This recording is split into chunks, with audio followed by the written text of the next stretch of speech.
everyone, welcome back to TV Guys, the show that'll never defecate through your sunroof. I'm Matt. I'm Brian. I'm Sabrina. And we are here to talk about my personal favorite episode of Better Call Saul. That's right, we're talking about Chicanery. Here it is, booyah. And we're joined by our special guest, Sabrina, you're back. Yes, I am, unfortunately. Unfortunately. I'm not For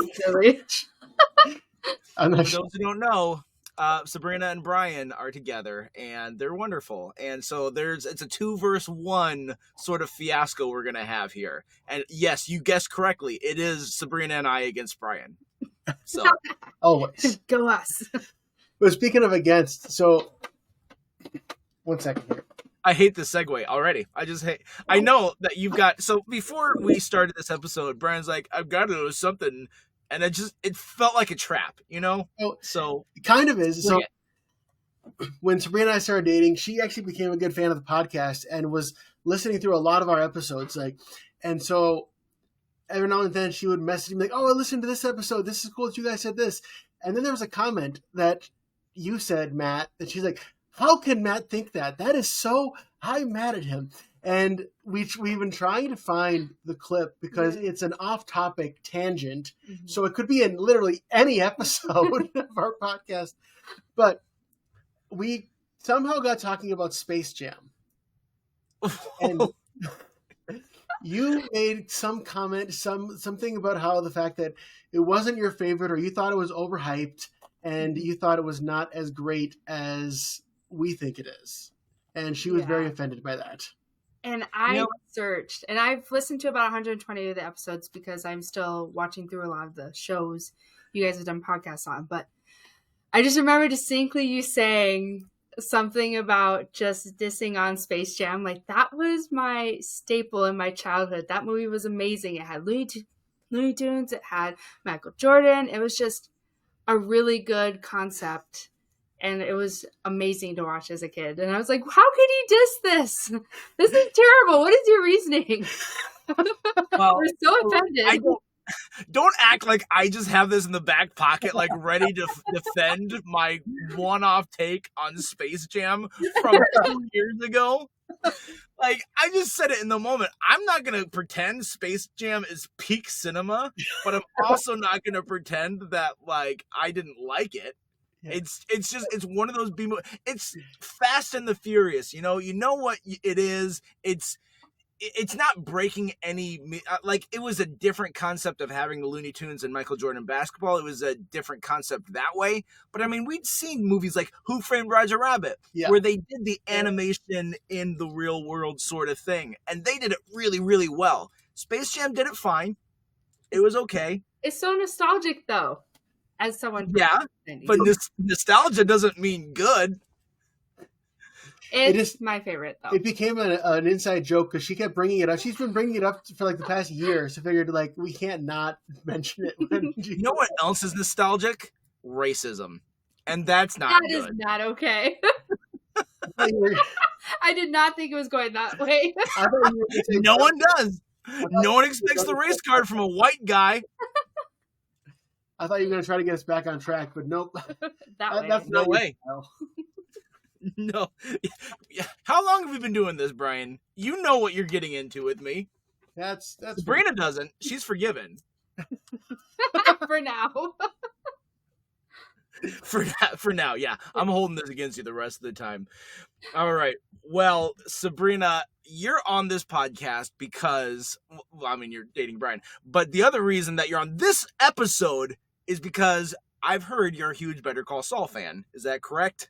I am very much so. I really enjoyed this addition to Breaking Bad, and their side of it I just loved it probably more than I liked Breaking Bad. He's very much the underdog, and I love that about him. And watching him go through all these struggles and come out on top. Breaking Bad is really good, but Better Call Saul is impressive because they take a story that you know how it ends-ish, even though in the final season they actually give it a conclusion. But you know where he ends up, and you root for a guy that you didn't root for in Breaking Bad. He was charismatic, you enjoyed him, but no one's like, I hope that Saul Goodman gets away with everything. But then Better Call Saul happens. You're like, I hope he gets away with some things. Like, he screwed up. He deserves jail time. But at the same time, you can understand where he's coming from. Well, it's like the Ocean's 11 movies. Like we're kind of in a position in those movies where we can root for the bad guys because they establish Terry Benedict as like being such a dick that we're okay with them screwing him over. Yeah. And it's like sometimes Jimmy/Saul is against someone who's like so unlikable that we're rooting for him. And sometimes we're like, okay, now you're the unlikable one. They toe that line really well. He's the better bad guy. Yeah. Yeah. So in Better Call Saul, the other thing that puts it above Breaking Bad for me, and Breaking Bad, let's not kid ourselves. Breaking Bad was just fantastic and really perfect. They're both great shows. But they learned along the way. Like, it's all the same people, not all the same, but there's a lot of the same people who worked on both. Mm-hmm. And they learned certain things as they were working on Breaking Bad, and they went into Better Call Saul with this veteran experience. And so they were able to start from a different starting point, talent-wise and knowledge-wise. And so they were able to kind of build off the shoulders. So Better Call Saul should be better than Breaking Bad. And I think I agree with you, and I'm imagining, Brian, you agree too, that Better Call Saul is better, but it's close. Yeah, it's better by a margin. And I wouldn't say like anyone who says Breaking Bad is better, that's such a terrible take. Like, no, I get it, but I think they're like razor thin margins. Yeah. You say we know where people end up. Yeah, we know where like Saul and Mike and Gus end up. But we don't know where they bring in enough new characters to still keep some mystery alive. Yeah, the whole like, hey, here's Kim. Let's make you fall in love with her. What's going to happen? Does she die? You don't know. Well, I mean, out of the new characters, I mean, like Kim, Howard, Chuck, Nacho, 3 out of 4 of them die. But you figure it's a cop-out to have all the new characters die. So I knew someone had to live, and that ended up being Kim. But it was nice to have Nacho and have like Nacho's character being only from one throwaway line from Saul in Breaking Bad, where he says, "It wasn't me, it was Ignacio." And they're like, "Ignacio, let's give that character a fully formed backstory."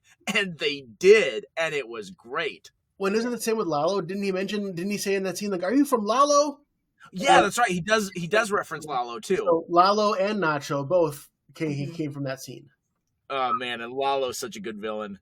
Mm-hmm. Just when you think that they couldn't do better than Gus Fring, and I don't know if he's specifically better, but he still is really good. Yeah, we have more time with Gus though. Yeah, we do. Yep, especially with him coming in Better Call Saul there. Well, let's back up a little bit. Let's talk, because we're gonna go through the whole episode of Chicanery, and don't want to take up too much time in this intro, even though we have, because that's just what we do. But the build up to Chicanery, that falls right in the middle of season 3. And I think, to me, if I'm talking about like how much I love Chicanery and why it's such a good episode, is I can't talk about it without talking about it being such a good payoff.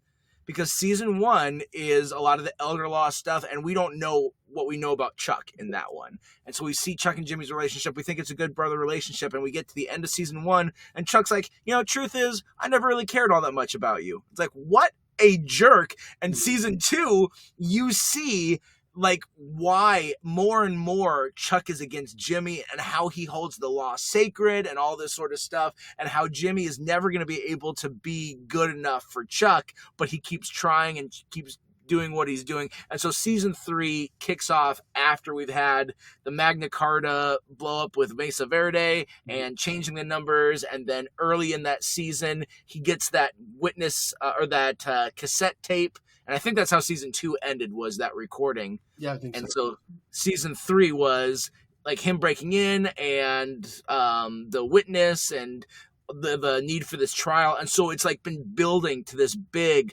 natural breaking point, and it's Chuck versus Jimmy. It's been that side for so long, and so we finally get to see the climax of that buildup, and this is the fullness of Chuck's arc. We see more Chuck this season, but after this is where the beginning of his end hits.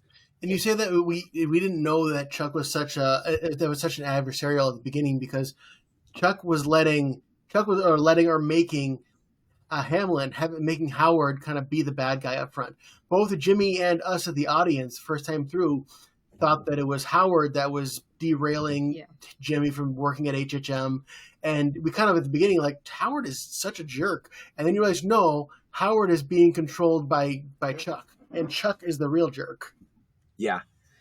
I by the end of the show, like, I end up having a lot of respect for Howard. There's still his problems. Like, the way he treats Kim definitely is not good.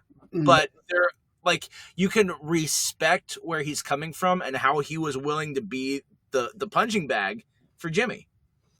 Yeah. For Chuck. Again, yeah. We know words. We're good. You know some of them. Some of I've read a dictionary once or twice. I know at least 7 words. I'm so proud of you. That's up 3 from last month. All right. Well, let's just jump into the episode. So the episode opens on a flashback, and we don't have this. The thing that Better Call Saul does and Breaking Bad does is it just shows us things happening first and expects you to kind of catch up with the context along the way. Yeah. So, people are moving things in the house, like, what in the world is happening? People mowing the lawn. Jimmy shows up and they're talking through it. And then you do know it's a flashback because they use that little blue tint of the flashback for the filter, and it's not in Mexico because not everything looks like piss yellow. So yeah. Also, just the fact that Jimmy and Chuck are like, hey, how's it going, man? Like, okay, that doesn't fit with the current storyline. Yeah. So we're figuring out what's going on, and come to find out this is all kind of a stage thing. And so it's just pretending that his house looks fine, and they're coming up with this whole reason for something. And we find out it's because Rebecca, Chuck's ex-wife, has come into town. She's coming over for dinner, and she doesn't know about his illness. And so there's 2 big things in all of this that happened that I thought was really great tie-ins for other stuff. For instance, one thing, and you guys might have caught it, is the lie that they decided to use is to kind of cover for this. They're like, Chuck's like, oh, they turned off my power. But really, it was missed payments from this other address, and they got the numbers wrong on it. And I'm like, writers, see what you're doing there. Also, Chuck is, I think, this isn't against Michael McKean. I think it's against Chuck in character. He's not a great actor. I mean, he's like has that whole speech rehearsed.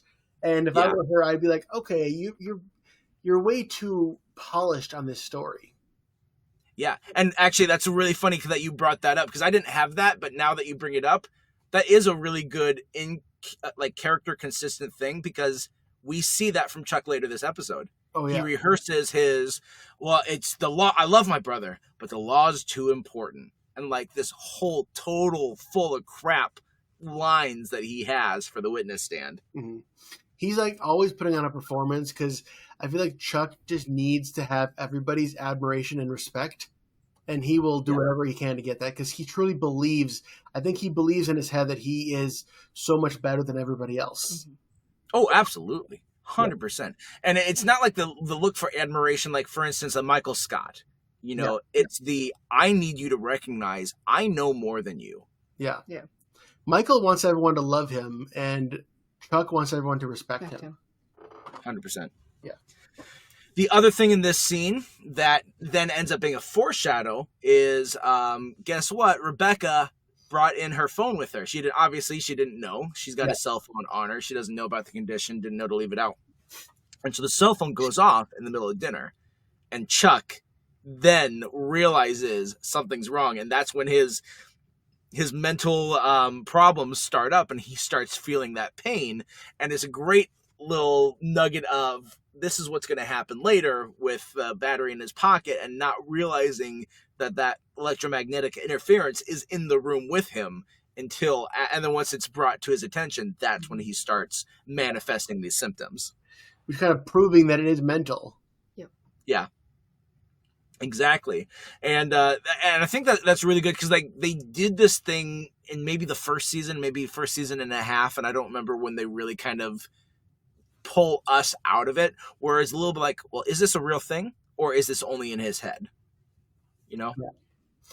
In that moment when she got a phone call, for a second there I thought, is this Jimmy? Did Jimmy call her phone just to screw with him? But then it turned out not to be the case. But in the back of my mind, but that is something that he would do. Yeah. He would at the point that they are in their relationship in the present day, but in this flashback, Jimmy still is chasing the affection of Chuck. Yeah, and it's not. Yeah, he's chasing the affection, but actually, Jimmy does truly, honestly care for Chuck, and he wants that affection because it's just like you just want someone that you care about to also care about you in return. But it's not like a compulsive need in the same way. Again, as the same way of like a Michael Scott. He just, he wants what's best for his brother. And he thinks that this is legitimately helping him to pretend this lie with him. Yeah. So, real quick, do you guys think with that address swap thing, the whole story and the lie, if we trace that back, do you think that was a Jimmy idea for why he's here? Or do you think that was a Chuck idea?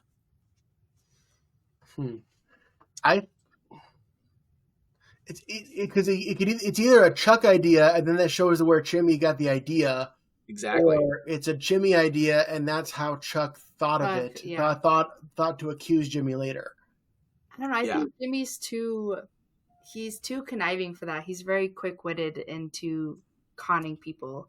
So I feel like, he'd really be the one to think of that. But yeah, I'm going to go with that. That was a Chuck idea in the past, and Jimmy was remembering that when he did the Mesa Verde thing. Yeah. And what we just talked about of like the shared history and that it comes back into play later is such good writing, because when Chuck is on the witness stand, they really play to the familiarity of the brothers, but like some of the answers Chuck has, as we're going to talk about when he's getting cross-examined or when the initial testimony is, it sounds good and it sounds right. But because of what we know about Chuck and what we know about Jimmy and their relationship, we see through and we're like, oh, Chuck, you jerk that you're saying the things you're saying. We know what he means and how he truly feels. And it's just top tier writing to have that. Yeah. And we only know that because we're the audience, the fourth wall. We don't exist in their world. That's why we know it. Yeah, absolutely. I mean, obviously, Chuck and Jimmy know it, and Kim knows it, and probably Howard. Yeah. And maybe Rebecca to an extent. To an extent. Depends. We don't see any of their relationship really, except for, I think, did we see her one more time, don't we? In a flashback? I think we saw her the first time when, like, in another flashback. And I don't know if we see her later, but it was the Jimmy comes over for dinner and he charms them. And Rebecca's like, oh, he's so funny, I like it. And then so Chuck tries telling a joke, and then she didn't get the joke. Oh, yeah, that's right. Yeah. Now's a good time too, just to highlight a great piece of casting, by the way, though, with Ann Cusack being Rebecca, and the sister. I'm saying this now instead of holding it for trivia because I figure we'll just do this. But the sister of Joan Cusack and John Cusack, and she, like, when she first showed up, I'm like, she looks so much like her sister. Yeah, she does. I didn't catch it at first, but now that you mentioned that, I definitely see it. Joan Cusack has a little more of that accent that, like, hey, I am talking like this every time I talk. That's more Joan Cusack. Is that the Joan Cusack? I really want to hear you just do the rest of this episode in your Joan Cusack voice, if you could. I don't think I could. Like, Woody, we need to get back to Andy's room. I don't know. So, in your world, Joan Cusack is a Muppet. Well, okay. I mean, maybe she was hamming it up for Jessie and Toy Story, but her voice is very exaggerated. It is. Hey, Sabrina, can you do a John Cusack for me? Hard pass. All right, that's fair. He's the impressionist. I am not. Oh, I'm not the impressionist. You can see how well it goes when I do. You know, your impression could be perfect. I'm still going to give you a hard time anyway. Oh, I know. All right, scene 2 after the Better Call Saul credit teaser, whatever. What do you call it? Title card? Yeah, title card. Cold open? Well, yeah, after the cold open, and then the title card with the song and the yeah. Yeah. That was it. That was that's the one. That was Joan Cusack doing the title card. I feel every time I do any kind of impression, you're just gonna assume that it's Joan Cusack now. From now on, yeah, probably. All right. So scene 2 starts off present day. I almost said Chuck. Jimmy is meeting with the vet, that the underworld vet, talking about how to take care of goldfish. But then it gets to the part of the meeting that Jimmy's there because he needs someone with a light touch. And enter our favorite big-bodied man, Huel. Yeah. I love that line, like, do you need to put him into tight spaces? And it's so funny that between the light touch and the tight spaces thing, you're like, we know who you're talking about. We finally get him coming in. Huel's back. Is this his first time in Better Call Saul, right? Fairly certain. Yeah, I think especially with the way that they did that scene of like highlighting him and they hadn't met before. Yeah. That you're like, oh yeah, Huel's gonna be here, and then you finally see him in that one hallway scene right before the actual trial. It's funny with the fish, like when I was watching it today, at first I thought I could see Jimmy being like, I don't care about this fish. I was just using this as a prop to get in here and like throwing the fish away. But then I remembered, no wait, in later seasons he does have a good fish tank. So he must have actually taken the advice. I'm gonna keep this fish. He does, doesn't he? Yeah, and I think about like the later seasons when he's living with Kim in that nice apartment, they have this like super elaborate fish tank. So he actually took care of the fish. It wasn't just a prop for him. What a guy, you know? I mean, then he's an accomplice in a bunch of murders and drug things, etc. But like, you know, he takes care of fish. You know what? I bet if they talked about the fish at his trial, they'd be like, you know what? You're exonerated. All of our pescatarians, they're on yours. Actually, they wouldn't be because they eat the fish. Never mind. I don't know terms, guys. It's a new term I learned. I'm trying to get more words too. Brian went from 4 to 7. I'm trying to get up to like 12. All right. Scene 3 is we get the only appearance of Mesa Verde in this episode. Kim in the lobby with Kevin, and what's the name of her liaison at Mesa Verde, the lady? Oh, I want to say Susan, but I could be very wrong on that. I like to just, when I don't know things, throw it to you, because like 9 out of 10 times you're gonna have the answer. If I had watched all of Better Call Saul more recently, I would have. I'm gonna look it up. Okay. So while he's looking that up, so they're talking in the lobby, and Kevin's like, "Oh, you know what? We're gonna throw more business your way." And Kim is apprehensive at first. She's like, "Wait, what's going on? You're supposed to rejoice at that. You just won this case. You won our business." And so then she tells them, "Well, hey, this might come out." And she tells them all about what Chuck is saying and about the trial that's going to be happening between Chuck and Jimmy. And not because Jimmy is doing any sort of legal work with them, but because she shares an office building with Jimmy. They know that she has a relationship with Jimmy. I don't know if they know romantic, but at least a working relationship with Jimmy, and she wants to get ahead of any controversy, not to say, hey, I was hiding this or anything along those lines. Paige, by the way. And Kevin comes back with like, so this, I love this about Kevin and how he, like, you burn a bridge with him, you're never getting that bridge back. He is like, scorch earth sort of guy. And so he immediately, without even hearing anything from Chuck, he sides with Jimmy and Kim. It's like, I can't stand it when someone doesn't own up to their mistakes. Yeah. And he's such a down to earth character versus like the sanctimonious person like of Chuck, that like that personality of like, I know better and all that, like that would rub someone like Kevin the wrong way. So he's a really good foil to like, I'm not taking that crap. I don't believe it in any way, any capacity. But at this point, Kim is still on his good side. And it's like, he's one of these people that is like deciding in an instant, do I like you or do I not like you? And like they will hold on to that opinion like forever. And if you're on the right side of it, great. I've had people like that who were like, I like you or I don't like you. Yeah. he's one of those characters that, yeah, he doesn't die in this show, but you feel bad for him because it's like he took a shine to Kim and she was doing really good, and then Kim just doesn't make the good choices later on, and she has to pass him off to someone else. It's like, he didn't do anything wrong. He doesn't deserve the crap that she puts him through and Mesa Verde through with that holdout on the house. Oh yeah, because she starts to like that old guy, and then she basically just completely goes against them. Yeah. I mean, she identifies, for whatever reason, I can't remember the exact reasoning of what was going on in her life at that time, but she identified something in him, and she like took his fight on her shoulders, and it's like, that was the most I ever disliked Kim. Which, by the way, that old guy actor, I don't know his actor's name, but he's one of those guys who shows up in like everything. You need a cranky old man, it's like him. Yeah, Ed Asner died, so you got to get him instead. True, yeah. All right, next scene is some trial prep. We see Howard and Chuck talking beforehand in the courtroom that they're going to be having, and they're like, okay, we got to make sure all the lights are off and all the electricity, et cetera, et cetera. He's checking it out.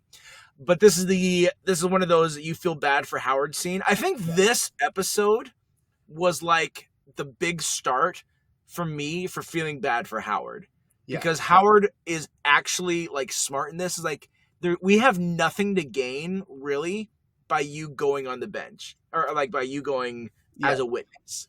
And like, we've been through bad publicity, we lost a big client, etc. Maybe we cut our losses, and we don't have to go for the throat with Jimmy. And he's trying to talk some sense into Chuck, and obviously Chuck, still believing that Jimmy with a law degree is a monkey with a machine gun, is like, no, we have to get him disbarred, and he's on his mission, and Howard can't say no to his partner.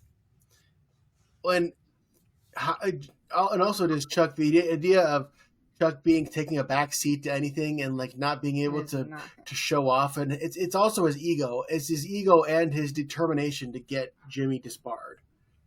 Yes, 100%.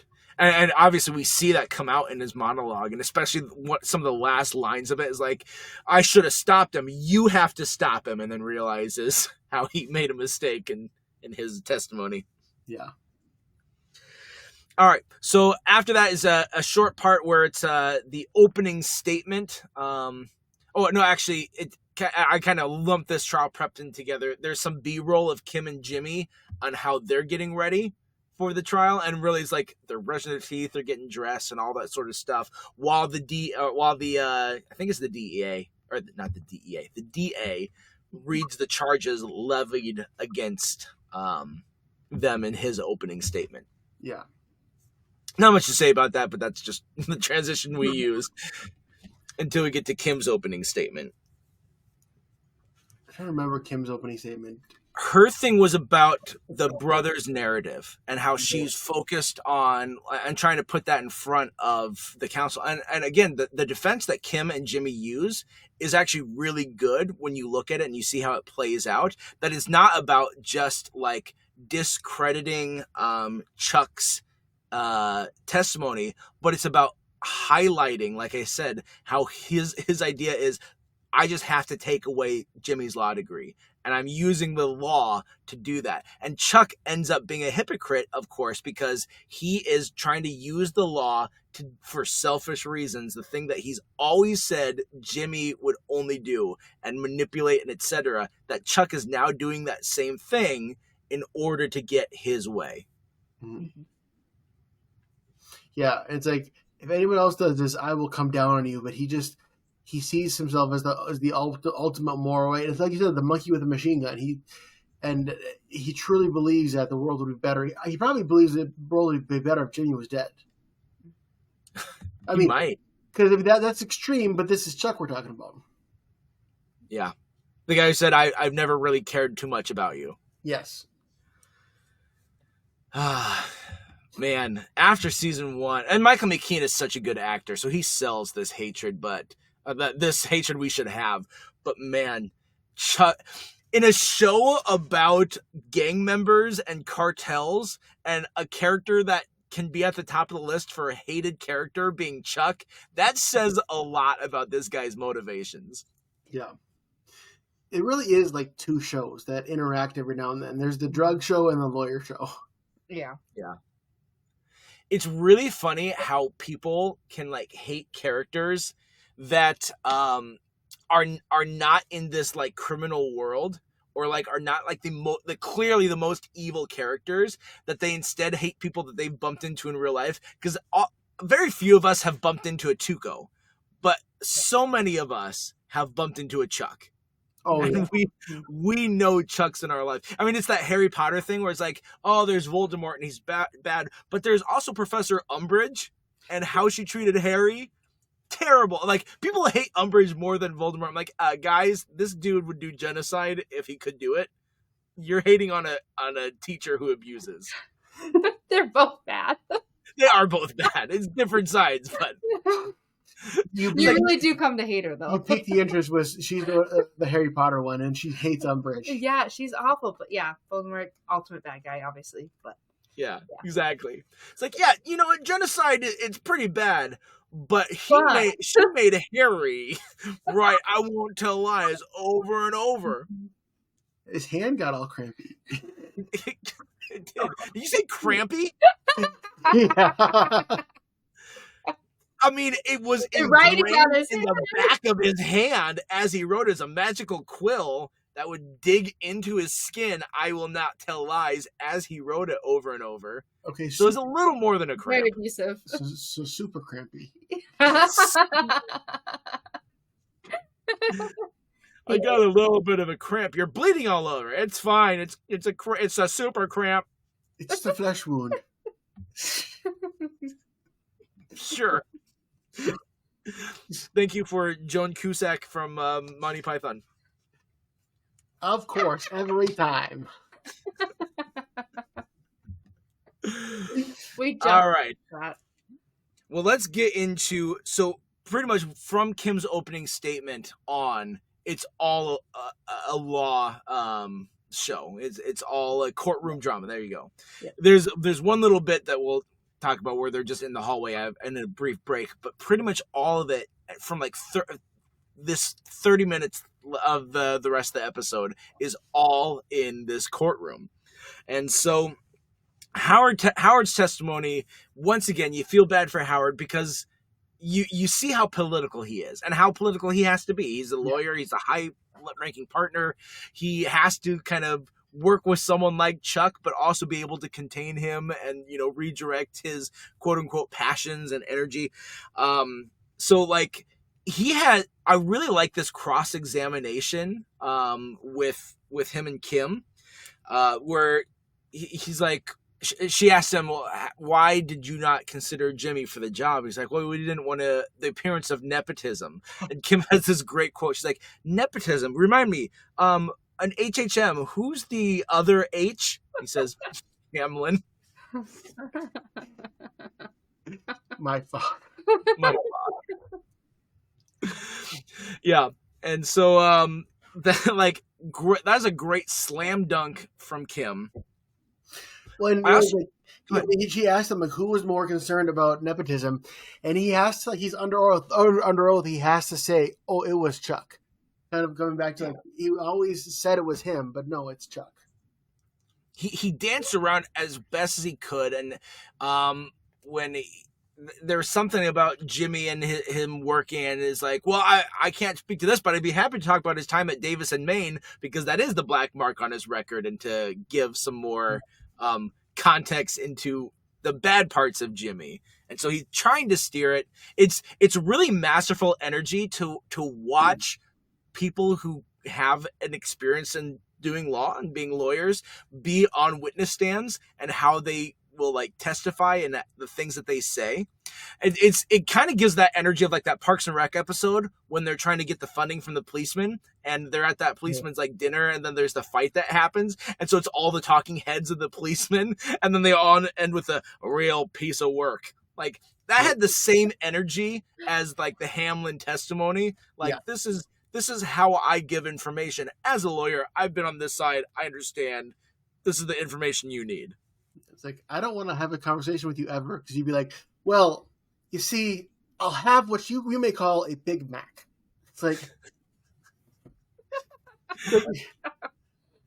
Which you may call. What do you call? What do they call it where you're from, Mr. Lawyer Man?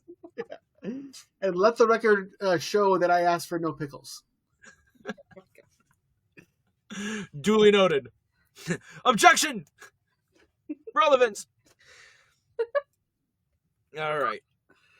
So then they bust out the cassette recording, and this next scene, Jimmy has to delay because a surprise visitor hasn't hit yet. Now, I don't know what you guys were thinking the first time you saw it. I think I was thinking that like Huel was going to show up because we see Huel right before. No, we haven't seen him yet. We haven't seen him show up yet. They've mentioned him, but it's like, oh, there's going to be a surprise person. It's probably Huel for some reason. He needs Huel. Okay. He's probably waiting on him. This time going back, because I knew the Huel's role in this episode, having seen it before, I thought that was going to be Huel.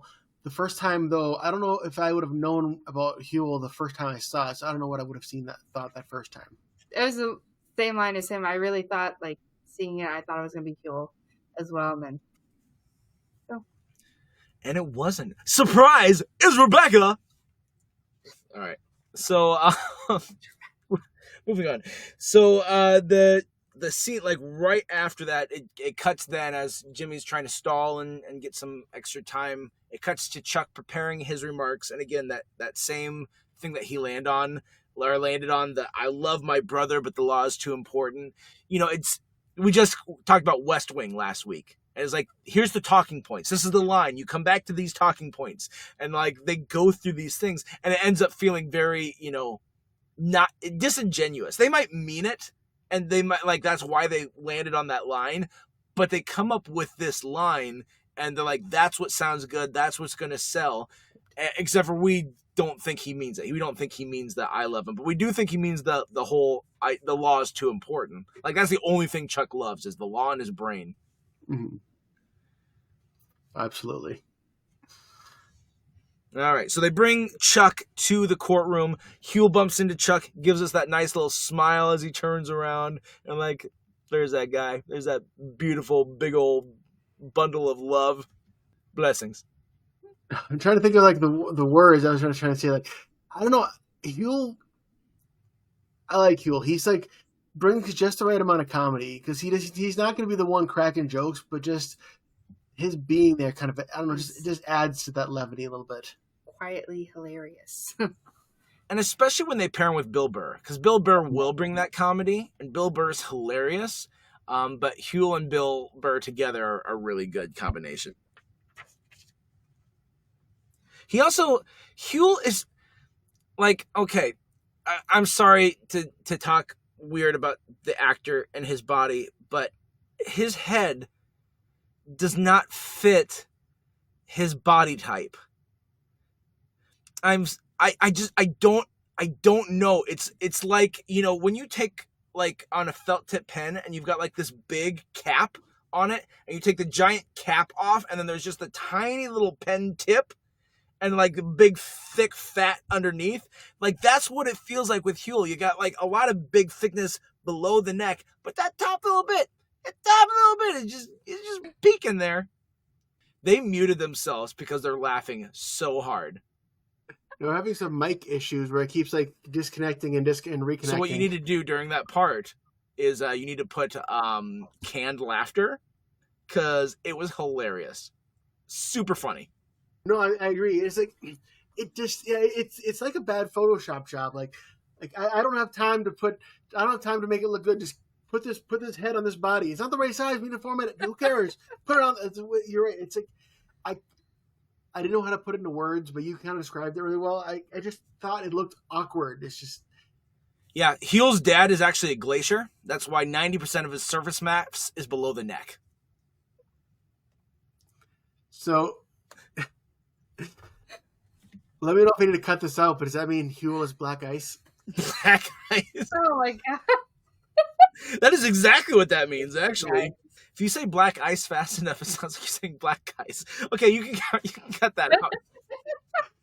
Watch, that's the thing you leave in. That's the only thing I'll leave in. That's the only thing. No context. You're not going to have anything leading up to that. Just me saying black ice or black ice. Hey guys, welcome to TV Guys. I'm Matt, Black Guys. The end. You didn't expect the white guy to play the race card. I think that's also in the whole episode. All right, well, before we get angry letters, let's move on to Chuck's testimony. All right, final scene. Okay, so Chuck's testimony, like, sure, it's a couple different scenes, but it really is like all one big scene together, and it's like 18 minutes of episode time, and it should be, because this is like, it's so weird to see such a climax feel so calm, you know? It's a big David Goliath moment. It's a big, like, so much is at stake for both of these characters. But in a show with, like, gunfights and explosions and cartels and snipers, blah, blah, blah, some of the most thrilling pieces of drama happen in this courtroom in these 18 minutes. Well, this 18 minutes is what makes this a great episode. Like, this is why you picked it for this episode. 100%. Yeah, everything up to this point has been good. It's, you know, it's just normal, whatever. But these 18 minutes really sell it. And it slowly builds. It's this slow motion watching Chuck's Skyfall, because this first little bit in it is he's the witness. I keep wanting to say cross-examination, but I think that's only when the opposing counsel examines you. I think so. So I think it's just his witness testimony first when his lawyer is interviewing him, I think. I don't know, not a lawyer. So that witness testimony, when he's talking with his lawyer, is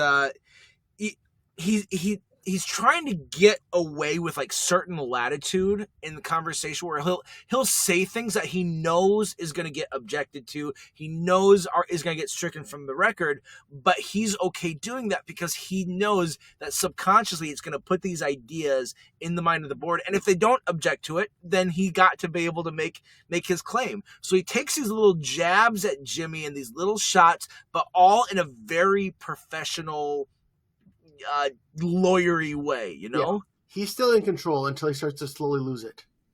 Yeah, he does. He comes across as competent. And, like, honestly, that, you know, again, we go back to West Wing, where it's like some of the times they're doing these debates or these stuff, is like they'd have these low expectations. Like, as long as this person comes out and they look competent, that's a win for them in the debate. For him, it's as long as he comes out and he looks competent, then his testimony has credence. It's not about his disease. And even though, and the board themselves are like, yeah, this isn't about his disease. That's not what the trial is about at all. And so he can't let that disease kind of corrupt his story and his testimony. That's his big focus for this. Oh yeah, like, especially when he says, like, oh, even if he was schizophrenic, like, he's making the point that it shouldn't matter, but, like, he cannot let it go, let his disease be in the same breath as schizophrenic and have anyone make that association. He has to make sure everyone knows that he is 100% right in the head. Yeah. And he proves that by completely derailing himself and going completely out of his head. I do love that the straw that broke him completely was his own counsel. Like, It's so fitting for Chuck that he doesn't even respect his own counsel. No. And we'll get to that in a second, because the first thing that really throws him off is when Rebecca enters. That plane landed, boom, surprise guest, she's here, so Chuck needs a minute, and he goes and talks with her. Oh yeah, you can kind of see that, like, even though Chuck knows what Jimmy's doing, but it's just like completely. It still works, though. He knows that Jimmy's just trying to do it to rattle him, and you think that him knowing that would prevent it from working, but it just completely works. Well, I'll argue, like, you're right that he knows what Jimmy's doing in terms of the big picture. He knows she's there to rattle him, but he doesn't know specifically what she's doing. And so he's trying to kind of come up. He's like, well, you're not on the witness list. You don't have to testify, because he can't make you testify because of that. And so he's, like, trying to search and figure out what is Jimmy's game plan, because Jimmy, he does have the one thing he respects, and I don't even know if it's respects, but he acknowledges that Jimmy is not lazy. and that Jimmy is creative as well. And so he comes up with these ideas and he works hard at these schemes he pulls off. And so he immediately knows this is a Jimmy scheme, slipping Jimmy's back, but how? And so he gets into this frenetic behavior, and Jimmy plays that against him. He doesn't even have to be there in that conversation because Rebecca is like, oh, I can see it's bothering you. I can go. And if Chuck wouldn't have been prideful, he would have let her go and not been thrown off. But his pride gets in the way, and he's like, no, I need to show Jimmy that I'm in control. I am the one. He's not going to get under my skin. I am not going to get beaten by Jimmy. So even though he knows he's thrown off by her presence, he still thinks he has the upper hand, and his pride ends up making him not have that upper hand because he's frazzled. Yeah. Like the whole theme of this episode could be just called Chuck's Pride. I mean, like every episode with him in it is pretty much that. He's so full of himself. But if the whole show is Chuck's Pride, this is like the volcano of Chuck's Pride exploding. You know, they could have taken the episode naming out of the show Chuck. It could have been Chuck versus the Chicanery. Oh, yeah. That actually would have been a cool inside joke for people. People are like, what the heck? But no, chicanery is a great word to use because no one knows what that word is, and now that he has used it in that speech and it's become a meme, like people are familiar with that word. She asked me what that word meant today. I did. Yeah, because it's not a normal vernacular word, but it is something the sanctimonious piece of crap would have in his back pocket just to show everyone how smart he is. Mm-hmm. So speaking of how smart he is, when he's getting cross-examined, this is one of the things I referenced earlier. His own counsel objects to something and says he can't answer that, he says he can't answer that, and Chuck says he overrides. He says I can answer that, and like there's that pride stepping in, and the other reason why he starts to get derailed is because when Jimmy is cross-examining him, he has to beat him. He can't let his own counsel object and make it so he doesn't have to answer a question. Instead, he gives and volunteers information. Big mistake for a veteran lawyer, because lawyers are like, the reason why lawyers, when they come in a room, like, let me do the talking, is because they know the information they have to give up legally and the information that they don't have to give up. And Chuck makes that mistake of, I will give into this line of questioning when I don't have to. Yeah. The name of the game is like, make them ask all the right questions, but if they're not going to ask the right questions, that could get away with it. Yeah, exactly. And so then after that cross-examination, we have the whole thing with the battery and Huel. And what Huel has I think he's got one line in this episode, and it's the correct 1 hour and 42 minutes to give the exact time frame.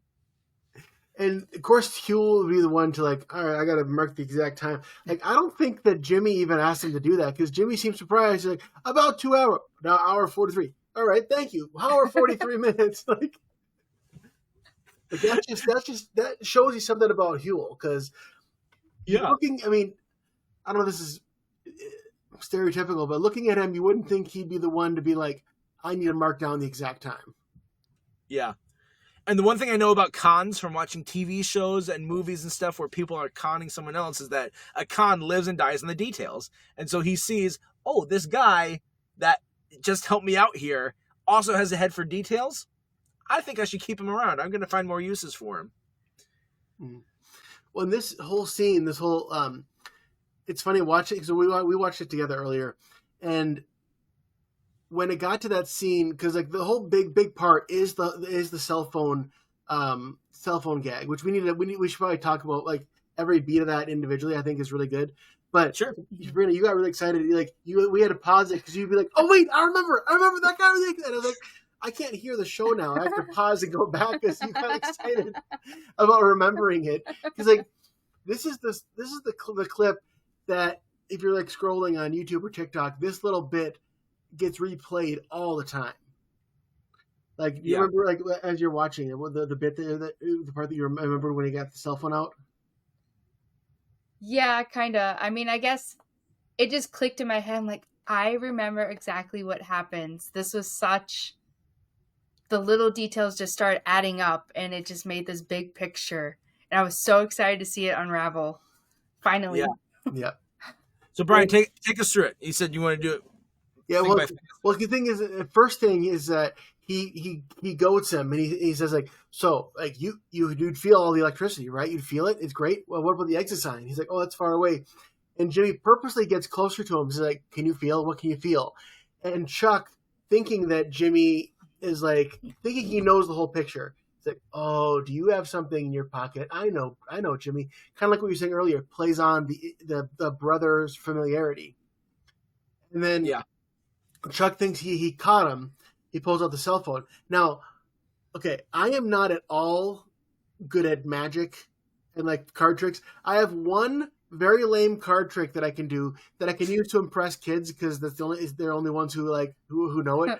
But part of the trick is like, at the end, I pull out the first card of the deck. Say, is this your card? And you're like, no, that's not your card. But like me not knowing it is part of the trick because then I spell out your card and then I have your actual card.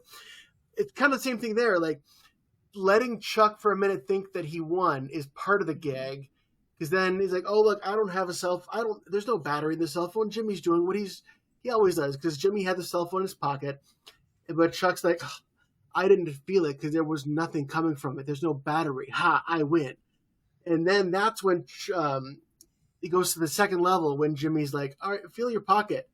He throws, oh my gosh, and then it's a battery. And that's the whole thing is that Huel slipped a live cell phone battery in his pocket that had been pressed against his skin the entire time. Yeah, it was like an hour and a half. Hour 42 minutes. Hour 42 minutes. And and actually right before that, because one of the things that Chuck says is actually really important where he says something that he's frustrated about because Jimmy was the only one who would believe in his condition. Yeah. Well, I mean, people who didn't have agency in his life, they had to believe in his condition because he outranked them. So, like, they catered to him. But Jimmy was the only one that actually believed for him that was life-threatening. Yeah. And so what Chuck says, a line, he says, you still think that this is all in my head? He says that right before the battery. And that's when he says, okay, now look in your pocket. And so he's already on the defensive of like, this is real. This isn't in my head. Why? I'm not and like, that's because he loves his brain so much and how smart he is. He views his illness as weakness and as almost probably stupidity as well. It's like, no, I'm not stupid. This is a real thing. It's not diagnosed yet or it's not well diagnosed and researched because we just aren't there in our medical science studies, but it will be a big thing. It's real. And so it has to be real or else he has a problem with his brain. Yeah. And I think he probably thinks one day they're going to call this the Chuck McGill syndrome. He really could. Good news, Chuck. We're going to name a disease after you. Well, it gets my name in books. Bad news. Lou Gehrig. We got good news and bad news. Oh, God. All right, so he's got a battery in his pocket, and Chuck's like, "Hey, is that a bat?" No, not Chuck. Jimmy's like, "Hey, is that a battery in your pocket? Or are you just happy to see me?" And Chuck's like, "What?" That was terrible. No, it was great. You both laughed. It was so bad, we laughed at it. That's not a thing. That's not real. People who are ashamed at themselves for laughing at great jokes tell that lie to feel better about themselves. Sure. Okay. No, it was good. Go watch Space Jam and tell me how great that movie is. I will. Okay. Where were we? Batteries. Oh, no, one more detail. Just also to prove that it wasn't even a dead battery, Jimmy puts it in his cell phone and turns it on to prove this did have juice in it. Yeah, and that's an important part that he needs to show. Yeah, because otherwise you could say, oh, it's a dead battery. So at that point, then his counsel, once again, the counsel's the one who's like, no, let me pull this back. And that's not what this is about. It has nothing to do with his illness. And he makes that mistake for Chuck of even if it was schizophrenia, it wouldn't be about that. And Chuck's like, no, I'm not weak. It's not this weak disease. It's a real thing that is affecting me. And so he goes off on his tangent, that huge monologue that is just, it's so satisfying because it's not a monologue where it's like, you know, have you seen A Few Good Men with Jack Nicholson and Tom Cruise? I mean, I really only seen the one scene. And I mean, that's the scene I'm talking about. That it's the one that, again, Aaron Sorkin. We talked about him last week in West Wing. That's kind of the energy of this scene. It's this building to a big revelation and the big reveal of him cracking on the witness stand. But in A Few Good Men, he actually was committing a crime and he was admitting to committing a crime. That's not what's happening here. We don't have some big confession from Chuck. We just are able to do what Jimmy had said his whole goal was. And he tells the board, he says, you have to see him through my eyes. You have to see that my brother hates me. And he lets himself, Jimmy is so smart, and the writing is so smart to let Chuck and his pride hang himself with his own rope. And that whole monologue, and he just gets so unhinged as he's getting it until he finally says, you have to stop him. We see his real motivation. Which I'm sure Jimmy suspected all along. Canonically, he said it earlier, but just... And it's like Chuck thought that he could hide it. He thought that he could be in such control and not let and play everybody for a fool. And he gets it unraveled basically by himself. I mean, Jimmy helps, but yeah. I think that's the other thing with Chuck and why he doesn't like Jimmy is because Jimmy can play people for a fool in Chuck's eyes. And Chuck's like, I am so smart. I can't be tricked. And if Jimmy happens to pull a fast one on Chuck, it's even worse than him pulling it on someone else. Because it shows that he couldn't see it coming. He's not as smart as he thinks he is. Mm-hmm. Yeah. What a jerk. Way to suck, Chuck. No, wait, comma. Way to suck. All right. So that's chicanery. Are you talking about the episode or your joke? Both, really, the whole thing. It wasn't a joke. It was a stammer. All right, sir? Sure. Go back to Joan Cusack. I'm not going to do it. We're all waiting. A couple things I wanted to highlight about this episode. A few little facts, and we'll talk about some other parts of it. This was the first episode of Better Call Saul to not have Jonathan Banks in it. Mike did not make a single appearance in this episode, and he has been in every single episode up until this point. Another thing that you could have used for trivia. Yeah. I could have. But I mean, that's one of those, like, which character wasn't in this, Yeah. Because this one, we talk about the two shows, and this one was not at all they basically all the drug people got to take the day off. Yeah. Yeah, all the drug people got it. Yeah. Like Nacho wasn't in this episode, but he has missed episodes before. Yeah. Who else wasn't in this episode of like the main cast? I think the official main cast, everybody else was there because like Hector's not a main cast. I don't think Gus isn't there yet until next season. No, I think Gus had shown up. Okay. What? Maybe I thought Gus had shown up in this one. Had he? Like, because I thought that was. Oh, you're right. Yeah, but he was in Witness. Yeah, because in preparation, I watched the 2 episodes prior to this, and Gus was in those. So, I think he was he. In this show, was he a regular from the get-go, or was he a guest appearance? No, because it was the second season that had the episodes spell Frings back as the last letter on the, like they did that fun little naming thing. Yeah. And then season 3 is when he actually was back on the show. Oh, okay, yeah. What other trivia did you have? You said you had a couple things about this episode? I had something that now I think I could use for trivia, so I'll actually pocket that here, and All right. we'll get to it in a couple minutes. We will reach into Matt's pockets later. And you'll pull out a battery. That's what he tells us it is. Okay. That's it. All right. So I talked a little bit about this already because I wanted to highlight a couple things in this episode are worth highlighting, and one of them is the pacing of it, because it is a slow roll that it gets that intensity in Chuck's monologue, but it needs to build to that to feel earned. And so we had that flashback actually at the beginning, the cold open was like a 10-minute flashback. They took their time with that at the beginning, and they felt like that was really necessary to kind of show his mental state and how he hid it from Rebecca. And actually, he kept it hidden from Rebecca until this trial when Jimmy had called her and betrayed his trust.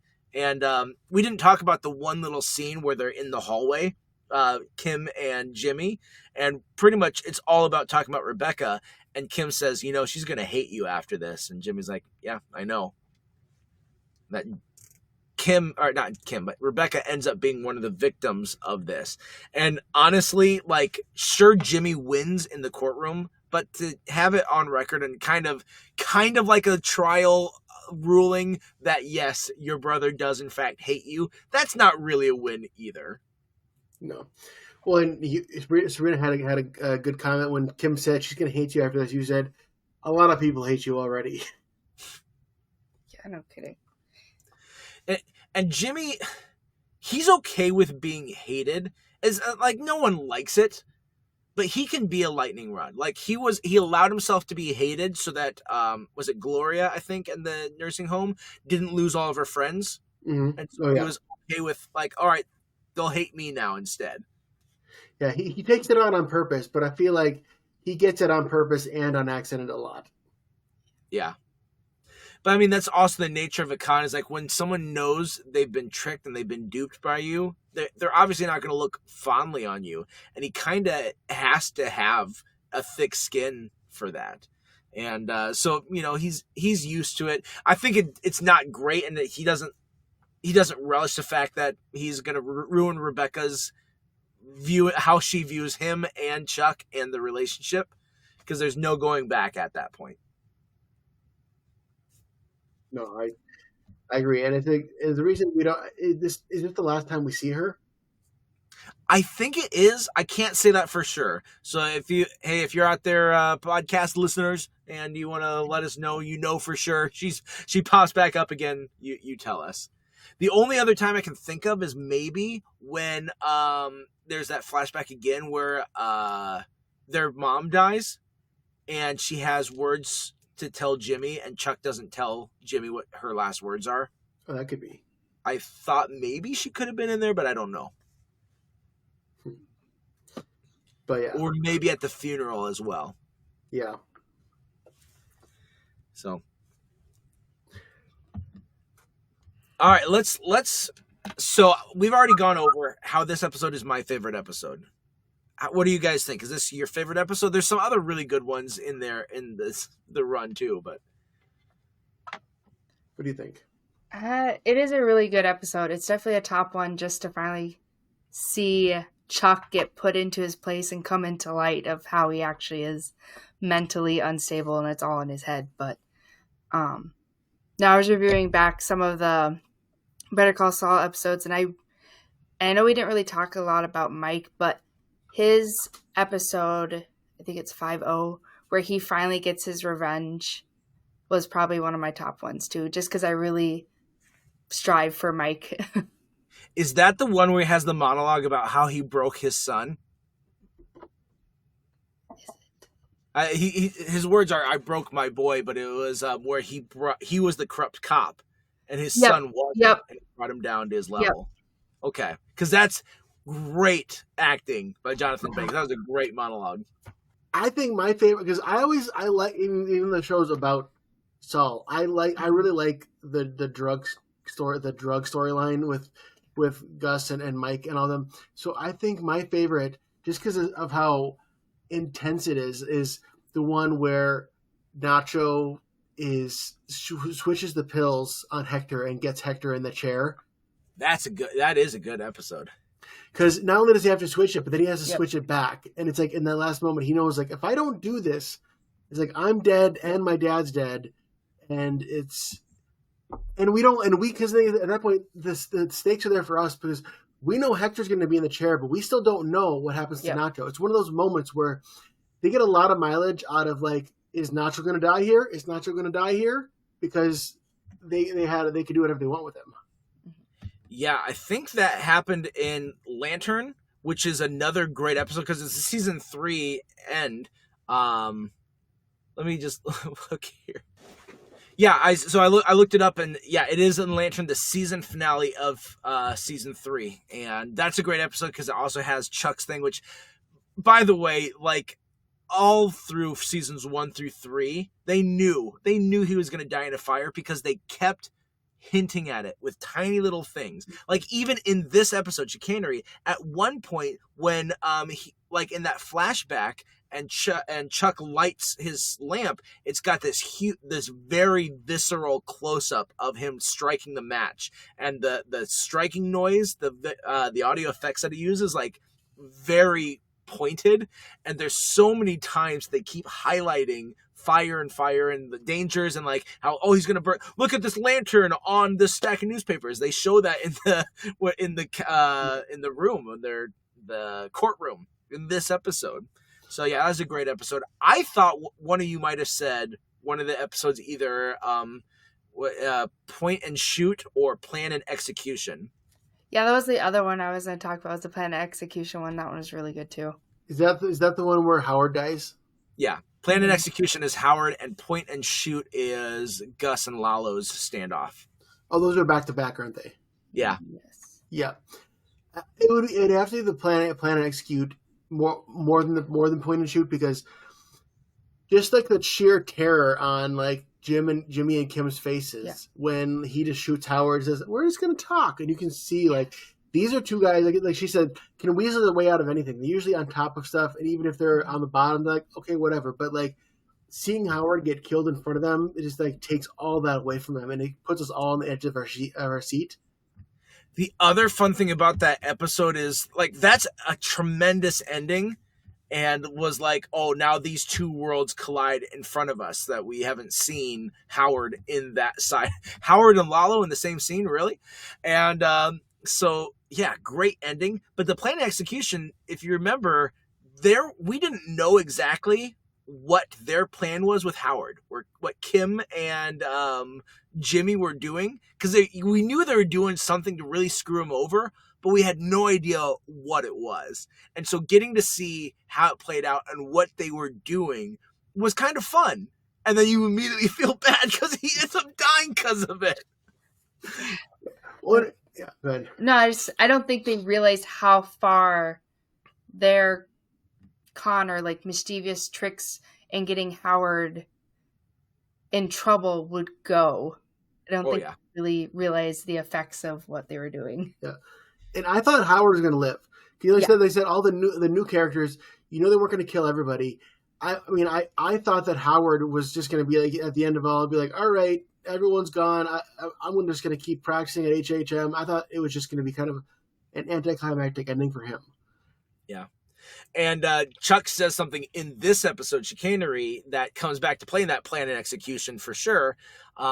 Because they kind of had that same idea of like, you've heard it said, it was like, oh, this business is covered by insurance anyway, so if we rob it, they're going to be fine. It's okay. There's a victimless crime. Those sorts of like reasonings people can come up with. And so like they probably just thought, Howard's going to bounce back on his feet. Like he doesn't need this account. He doesn't, whatever. He's going to be all right. And actually that's even one thing that Howard said to them. He's like, I'm going to be okay. I'm going to bounce back. And so they're like, Howard, it's a victimless crime. It's fine. We're just having fun. But he dies. And so what Chuck says in this episode, even though he's a jerk for it and the way he says it, we're like, how dare you say this, is he does say like the law is about actions having consequences. And he, as much as we hate him, he is right about that with Jimmy. Jimmy does not think about the lasting consequences of the things he's doing. He has these great plans, he works hard at them, and he tries to get these things accomplished, but he doesn't think about the rippling ramifications of what he's doing, and it causes way too many people to get hurt. Yeah. No, true. And it'd be interesting to watch this, then watch Breaking Bad to see if you can see any of that like underlying in how he plays Saul in Breaking Bad instead. Yeah, it's great when like really good writers can do backstory like this. If you've been watching in the Star Wars universe this year and you watched Andor season 2, Andor season 2 is a great companion piece now to Rogue One, which is a great companion piece in its own right to the original Star Wars A New Hope. Like, they do such a great job of writing these characters, and then you're like, all this stuff that leads to the Death Star blowing up in the original Star Wars, like every little piece along the way, these cause and effects in going backwards. It's really cool to see good writers do that and not lame writers who are like, in this newest Pirates of the Caribbean, here's how Jack Sparrow got his hat. Now you know. Like, there's a good way and there's a bad way to do these things. And Better Call Saul and Andor Season 2 are the good ways to tell new stories that with characters we're familiar with. They explain what needs to be explained. Yeah. No one cares. Hey, new Mufasa movie. No one cared about where Rafiki found his stick. It's not that good of a story. Look, this tree, it fell out of he got it from this tree, and suddenly he had it. Ta-da! Like, no one needs that. No one cares. Yeah. Hey, Matt, behind you, there's a green shirt on a hanger. Where did you get that? Like, it's a long, intricate backstory about a trip to Target. Cool. That will be our episode next time. We will always be talking. We'll take a break from TV. We'll talk about Matt's trip to Target to buy his green shirt. Why one episode? Let's dedicate 6 episodes of a mini-series to my trip to Target. Okay, yeah. First episode, your drive there. Second episode, you're trying to find a parking spot. You know. Here's these ancillary characters about things that we can do a backstory on them, and then they can have their own spin-off shows. Wait, did you stop to get a coffee on the way? No, I don't ever drink coffee. No, that's not true. I drink coffee every day. I don't know why I lied to you just then. I immediately walked that back. I don't know, man. I drink okay. I know it's not good for me. Don't write me angry letters. Don't be like, Matt, you probably shouldn't do this. I know, okay? But I drink 55 ounces of Mountain Dew in a day. At least. I just, it's a lot. And so, coffee I don't need as much. I'm a Mountain Dew fiend. Yeah. And this is one thing that some people, not saying me, might hate you for. Not that Mountain Dew is bad, but because, okay, I switched to not drinking calories 3 years ago, and it made a big deal in me losing some weight. Here you're drinking probably 1,000 calories of Mountain Dew a day, and you're still skinnier than me. Dude, I'm fat. I've gained 20 pounds since February. Okay, I still think I got you beat. How unfair. Then I'll stop and I'll look like Andy Dwyer on Parks and Rec. How'd you lose all that weight? Well, I just stopped drinking beer. How much beer were you drinking? I know, right? Must have been a lot. Yeah. No, my goal is just to get back to where I was in 2022. That was my peak of being in shape. So I'll get back to that, and then I'll be good. When I went on my 2-week vacation and I went to places that didn't have Mountain Dew, I lost 17 pounds on vacation with buffets and all you can eat stuff. I lost 17 pounds on that trip. Yeah. Just from not drinking Mountain Dew. So yeah, I know. And I'm glad that you don't hate me, that other people do. These imaginary people you've talked about in the background somewhere, they hate me, but not you. Yeah. Not our Jimmy. What a sick joke.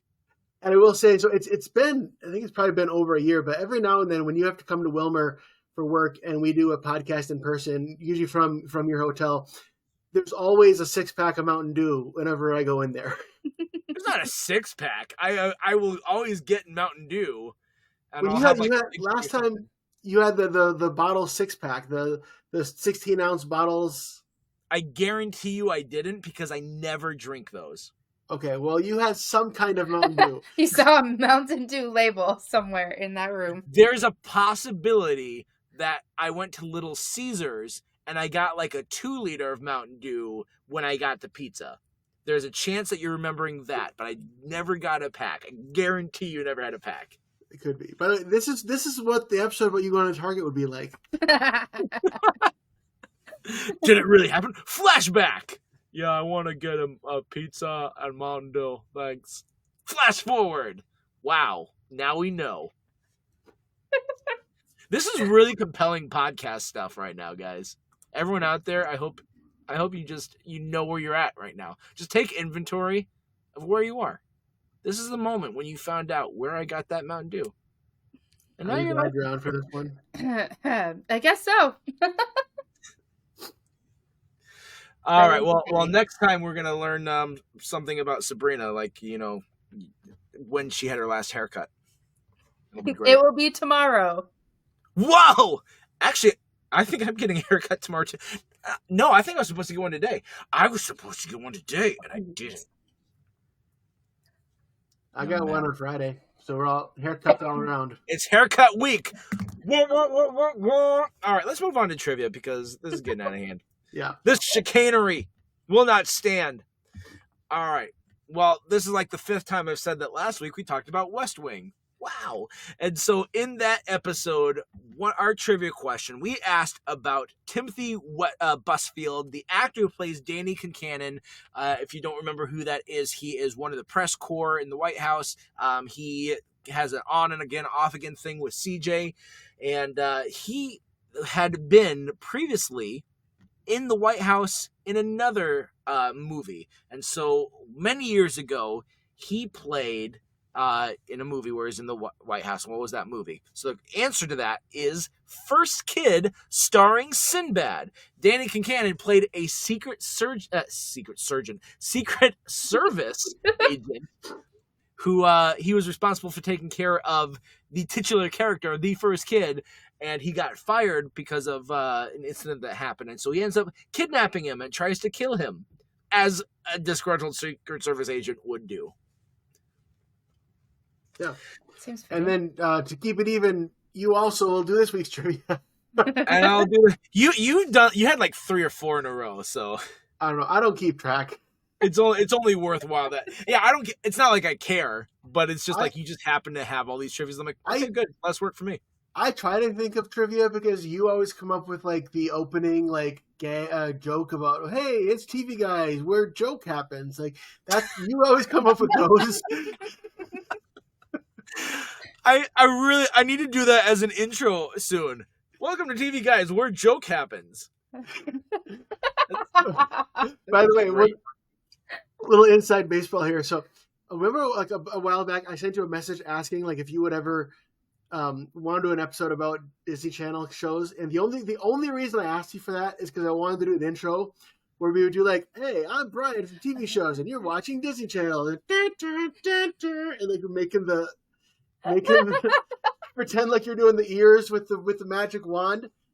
That was the only reason I had that idea, because I thought it's been a while since you pitched a visual gag in our audio medium, but I'm glad we're coming back to that. I would have had you announce what I'm doing. Nope, I refuse. I will not narrate your life, Brian.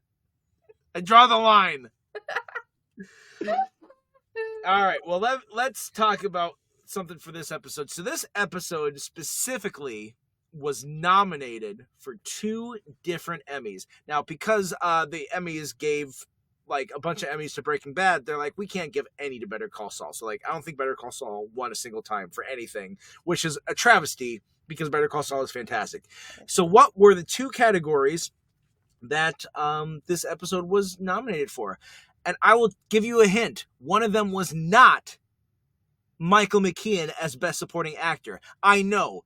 it's astounding that he did not receive an Emmy nomination for this episode, because he was in top form. I don't think Michael McKean received a single Emmy nomination for this show, which, if he was going to get one, it should have been for this episode. Yeah, I mean, think about the whole show as a whole. The show as a whole. There you go. They should have been a lot more Emmy nominations and wins for pretty much all the actors and like everything. Yeah. The final season, Bob Odenkirk was up against a couple different actors, including Kevin Costner for Yellowstone, and Kevin Costner won. And someone related, I think Bob's brother or something like that, just tweeted out, all he had to do was pretend to be Kevin Costner one more time. I'm like, that's a good joke. I like that. All right, well, that is it. That's our episode. That's the chicanery that we are up against. And so I hope you enjoyed it. Until next time, I'm Matt. I'm Brian. And I'm Sabrina. And we're reminding you to stay tuned and keep watching.